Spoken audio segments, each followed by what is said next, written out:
Praise the Lord. ஆண்டவராக இயேசு கிறிஸ்துவின் நாமத்தினாலே இந்த உன்னத பல நிகழ்ச்சிக்கு உங்களை அன்போடு கூட நான் வரவேற்கிறேன். கர்த்தர் உங்களை ஆசீர்வதிப்பாராக.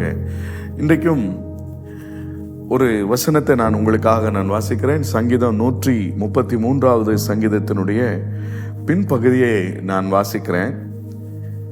அங்கே கர்த்தர் என்றென்றைக்கும் ஆசீர்வாதத்தையும் ஜீவனையும் கட்டளையிடுகிறார் என்று சொல்லி, கர்த்தர் ஆசீர்வாதத்தையும் ஜீவனையும் கட்டளையிடுகிறாரா? இன்றைக்கு ஆசீர்வாதம் என்பது எல்லாரும் விரும்புகிற ஒரு காரியம். இந்த ஆசீர்வாதமும் ஜீவனும் நம்முடைய வாழ்க்கையில இருக்க வேண்டும் என்று நீங்கள் விரும்புவீர்களே, ஆனால் ஒரு காரியத்தை மாத்திரம் நான் உங்களுக்கு சொல்லி உங்களுக்காக நான் ஜெபிக்கும்படியாக நான் விரும்புகிறேன். இன்றைக்கு அநேகருடைய குடும்பங்களில் இன்னைக்கு விரும்புகிறது போல ஆசீர்வாதங்கள் இல்லை, அந்த ஜீவன் இல்லை, சமாதானம் இல்லை. இப்பொழுது நான் உங்களுக்கு சொல்லுகிறேன், அந்த ஜீவனும் ஆசீர்வாதமும் சமாதானமும் உங்களுடைய வாழ்க்கையில பெருகுவதற்கு ஒரு காரியத்தை நான் உங்களுக்கு சொல்லுகிறேன். இதோ அதே சங்கீதம் 133வது முதல் வசனத்தை நான் வாசிக்கிறேன். இதோ சகோதரர்கள் ஒருமித்து வாசம் பண்ணுகிறது எத்தனை நன்மையும் எத்தனை இன்பமாய் இருக்கிறது என்று சொல்லப்பட்டிருக்கிறது.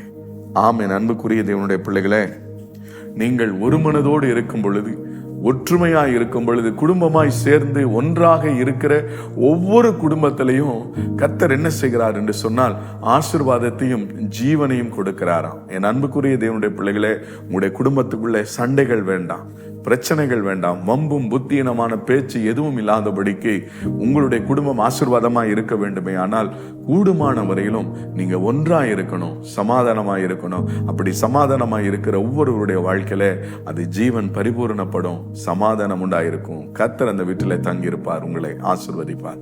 உங்களுக்காக நான் ஜெபிக்கட்டுமா? பரலோக பிதாவே, இந்த நிகழ்ச்சியை பார்த்து கொண்டிருக்கிற ஒவ்வொருவருடைய குடும்பத்துல காணப்படுகிற பிரிவினைகள், வேற்றுமையான எண்ணங்கள் எல்லாம் மாறி ஆண்டவராகிய இயேசு கிறிஸ்து அந்த குடும்பங்களுக்குள்ளே ஒரு மனதை தாரும், ஒன்றாக இருக்க வேண்டும் என்கிற சிந்தையை தாரும். பிரிவினையான வாக்குவாதமான பேச்சுகளோ செயல்களோ குடும்பத்துக்குள்ள வராதபடி காத்துக்கொள்ளும். கர்த்தர் உம்முடைய பிள்ளைகளை ஒன்றாக்கி அவர்களுக்குள்ளே சமாதானத்தையும் ஆசீர்வாதத்தையும் ஜீவனையும் கட்டளையிட வேண்டும் என்று சொல்லி நான் வேண்டிக் கொள்கிறேன். இயேசு கிறிஸ்துவின் மூலம் பிதாவே, ஆமென். கர்த்தர் உங்கள் யாவரையும் ஆசீர்வதிப்பாராக. உங்களுக்குள்ளே ஜீவனும் சமாதானம் உண்டாயிருக்கும். ஆமென்.